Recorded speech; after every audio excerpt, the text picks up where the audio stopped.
ప్రభుత్వం ఉన్నతాధికారుల సమావేశంలో ఎక్కడా కనిపించలేదు. అంత సుదీర్ఘంగా జరిగినప్పటికీ కూడా వారు దానిలో చాలా గొప్పలు చెప్పుకునేటటువంటి ప్రయత్నం చేశారు.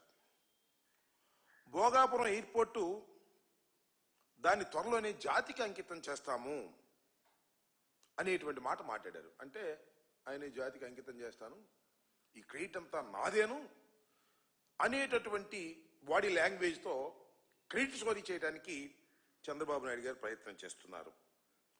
అసలు భోగాపురం ఎయిర్పోర్టు ఏం జరిగిందనేది ఇక్కడ రెండు మాటలు చెప్పాలి. చంద్రబాబు నాయుడు గారు భోగాపురం ఎయిర్పోర్టుకి 15,000 ఎకరాలు కావాలన్నాడు భూదోపిడీ చేయడానికి. 15,000 ఎకరాలు, 1000 కాదు, 2,000 కాదు, 3,000 కాదు, 5,000 కాదు, 15,000 ఎకరాలు కావాలంటే ప్రజలు తిరగబడ్డారు, ఉద్యమాలు చేయటం మొదలెట్టారు. 5,000 చాలన్నాడు. మన తర్వాత తగ్గొచ్చి మేము వారితో గొంతు కలిపాం. వైఎస్ఆర్ కాంగ్రెస్ పార్టీ అప్పుడు అవసరం లేదంతా అని చెప్పి మళ్ళా వైఎస్ఆర్ కాంగ్రెస్ పార్టీ అధికారంలోకి వచ్చిన తర్వాత దాన్ని కుదించి దాన్ని తక్కువ భూమితో అక్కడ ఏరో సిటీతో కూడా కలిపి 2,703 ఎకరాలతో ఓ బ్రహ్మాండమైన ఇంటర్నేషనల్ ఎయిర్పోర్ట్ నిర్మించాలనేది వైఎస్ఆర్ కాంగ్రెస్ పార్టీ తలపెట్టింది. తలపెట్టడమే కాదు, కరోనా సమయంలో, కరోనా ఉన్నప్పటికీ కూడా 2023 మే 3వ తారీఖున భూమి పూజ చేయడం జరిగింది. జగన్మోహన్ రెడ్డి గారిని మనం చేస్తున్నాం.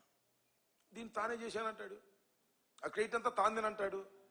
ఆయన పత్రికలు రాస్తూ ఉంటాయి, ఆయన టీవీలు చెబుతూ ఉంటాయి. అమాయక జనం నిజం అనుకుంటారనేటువంటి ఆలోచనలో చంద్రబాబు నాయుడు గారు ఉన్నారు. ఇలా క్రెడిట్ చోరీ చేయడానికి ఆయన ప్రయత్నం చేస్తున్నారు. అంతేకాదు, జగన్మోహన్ రెడ్డి గారి టైంలో కోర్టుల్లో ఉన్న 130 కేసులు పరిష్కరించాం. ఈ భోగాపురం ఎయిర్పోర్టుకు సంబంధించినటువంటి కేసులు అడ్డంకి ఉంటే వాటిని పరిష్కరించేటువంటి ప్రయత్నం చేశాం. 3 గ్రామాల్లో 400 కుటుంబాలను తరలించి 960 కోట్ల భూసేకరణ జరిపాం.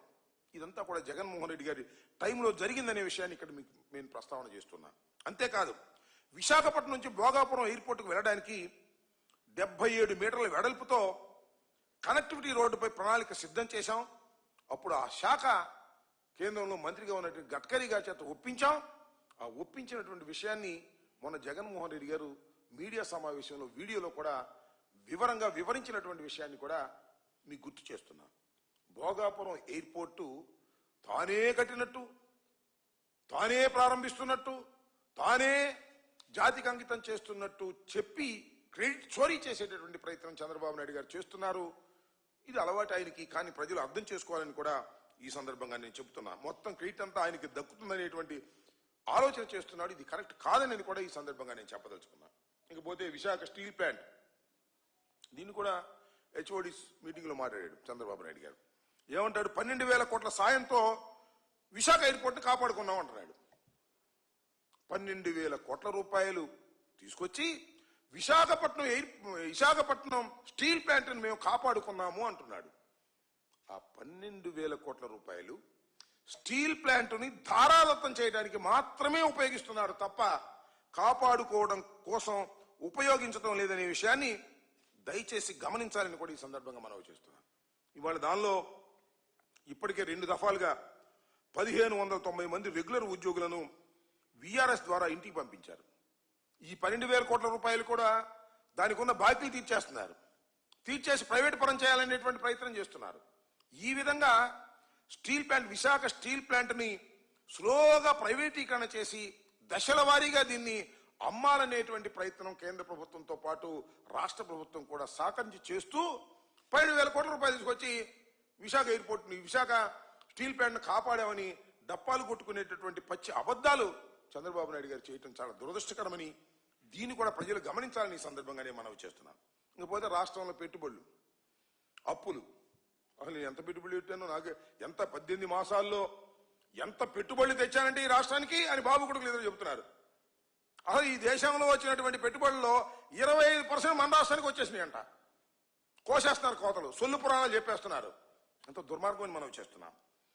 1914, 19 మధ్యకాలంలో ఇదే పరిస్థితి ఆయన చేశాడు. ఒకసారి వాటి వాస్తవాల్లోకి వెళదాం. 2014, 19 చంద్రబాబు నాయుడు గారి ప్రభుత్వం అధికారంలో ఉంది. ఇది సమాచార హక్కు ద్వారా తెప్పించుకుని తప్ప నేను చెప్పేటటువంటి సొల్లు పురాణం కాదు. చంద్రబాబు చెప్తున్న సొల్లు పురాణం లాంటిది కాదని మనం చేస్తున్నా. 2014-19 మధ్యకాలంలో రాష్ట్రంలో అతి భారీ పరిశ్రమలకు సంబంధించి పెట్టుబడులు 50,708 కోట్ల రూపాయలు వచ్చాయి. దాని ద్వారా 84,333 ఉద్యోగాలు వచ్చాయి. ఇది 2014-2019 చంద్రబాబు నాయుడు గారు ముఖ్యమంత్రిగా ఉన్న తరుణంలో. ఇకపోతే అదే వైఎస్ఆర్ కాంగ్రెస్ పార్టీ వచ్చింది 2019 తర్వాత. 2019-2024 మధ్య 2 ఏళ్లు కోవిడ్ ఉన్నప్పటికీ కూడా, అప్పుడు 2 ఏళ్లు కోవిడ్ ఉంది. కోవిడ్ ఎంత విషమ పరిస్థితిని ఎదుర్కొందో రాష్ట్రం మీ అందరికీ తెలుసు. రాష్ట్రమే కాదు ప్రపంచమే ఎదుర్కొన్నటువంటి సందర్భం ఉన్నప్పటికీ కూడా 2014-19లో చంద్రబాబు నాయుడు గారి హయాంలో ఉన్నటువంటి పరిస్థితి కన్నా కూడా భిన్నంగా 69,799 కోట్ల రూపాయలు పెట్టుబడులు తీసుకొచ్చాం.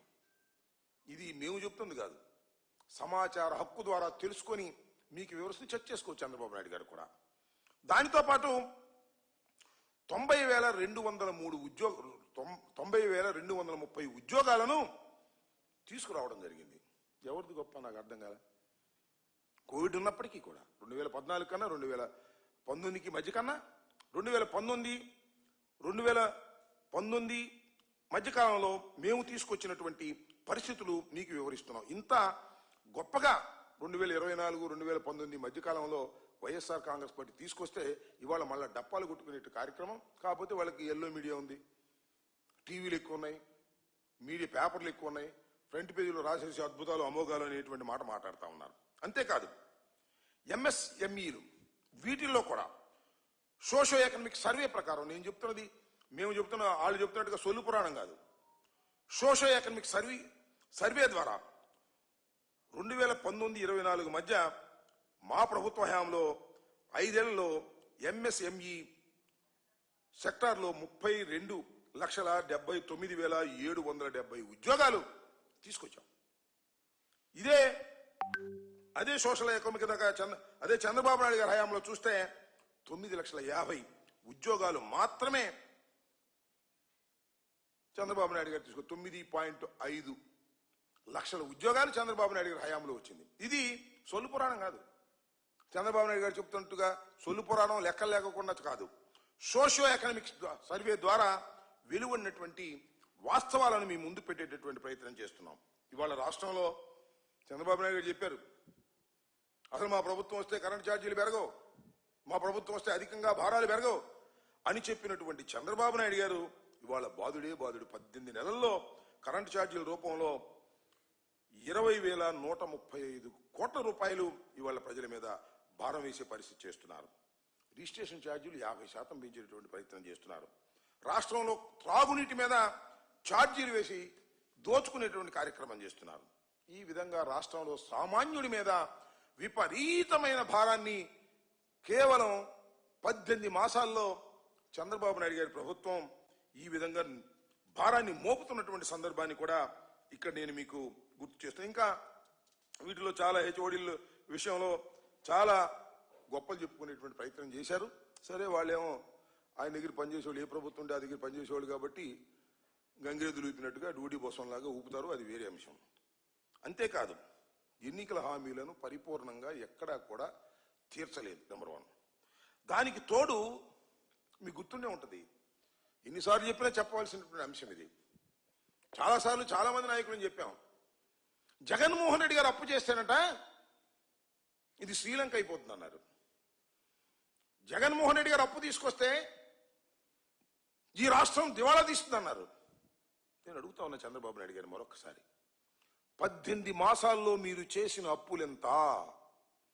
జగన్మోహన్ రెడ్డి గారు 5 సంవత్సరాల కాలంలో చేసిన అప్పులెంత?